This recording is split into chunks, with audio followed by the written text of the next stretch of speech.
Brought to you by Agilus Diagnostics. Health test की बात आती है तो मैं भरोसा करता हूँ India's largest diagnostics company Agilus diagnostics. खुद को टेस्ट करते रहो। 1992 बैच के आईपीएस अफसर जसबीर सिंह, जिन्हें कभी उनकी ईमानदारी और बेबागी के लिए जाना जाता था, आज उन्हीं को सरकार ने रिटायर कर दिया है। जसबीर सिंह पिछले 5 साल से सस्पेंड चल रहे थे और अब सरकार ने उनके खिलाफ सख्त कदम उठाते हुए उन्हें नौकरी से हटा दिया। लेकिन मामला यहीं खत्म नहीं हुआ है। जसबीर सिंह ने इस फैसले के खिलाफ राष्ट्रपति के पास अपील दायर कर दी है और फिलहाल ये मामला सुनवाई में है। जसबीर सिंह के खिलाफ बयानबाजी और इनडिसिप्लिन जैसे गंभीर आरोप थे।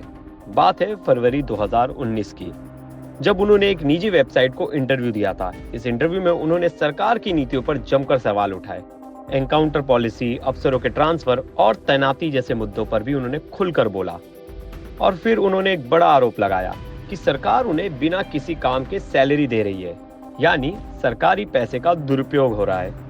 अब भाई साहब, सरकार को ये बयानबाजी हजम नहीं हुई। जसबीर सिंह को नोटिस भेजा गया, लेकिन वो जनाब तो छुट्टी पर चले गए बिना सीनियर अफसर से परमिशन लिए, बिना जवाब दिए, और नतीजा 14 फरवरी 2019 को उन्हें सस्पेंड कर दिया गया।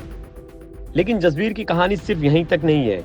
ये वही जसबीर सिंह है जिन्होंने प्रतापगढ़ के एसपी रहते हुए रघुराव प्रताप सिंह उर्फ राजा भैया पर शिकंजा कसने की कोशिश की थी। इसके अलावा होमगार्ड्स के एडीजी पद पर रहते हुए भी इन्होंने भ्रष्टाचार के खिलाफ आवाज उठाई। लेकिन क्या हुआ, इन्हें होमगार्ड से हटाकर एडीजी रूल्स एंड मैनुअल बना दिया गया। और ये तो जसबीर सिंह के म्यूजिक प्रेमी होने का भी हिस्सा है। उनके म्यूजिक एल्बम भी बाजार में आ चुके हैं। मगर भाई, सरकार जसबीर सिंह के जवाबों से संतुष्ट नहीं थी। कई जांच पड़ताल के बाद फैसला ये हुआ कि उन्हें रिटायर किया जाए। अब जसबीर सिंह की सैलरी भी बंद हो गई है। जब तक वो निलंबित थे तब तक उन्हें आधी तनख्वाह मिल रही थी, लेकिन अब उनकी सेवाएं समाप्त हो गई तो कोई तनख्वाह नहीं। हाँ, कंपलसरी रिटायरमेंट के बाद उन्हें पेंशन मिल सकती है, क्योंकि उन पर कोई भी आपराधिक आरोप नहीं थे। सिर्फ इनडिसिप्लिन और बयानबाजी के मामले में ही कार्रवाई हुई। ये थे जसबीर सिंह की कहानी। एक ईमानदार अफसर जिसने बेबाकी से अपनी बात कही, लेकिन शायद ये बेबाकी उन पर भारी पड़ गई। अब देखना यह होगा कि राष्ट्रपति उनकी अपील पर क्या फैसला सुनाते हैं। ब्यूरो रिपोर्ट, क्राइम तक।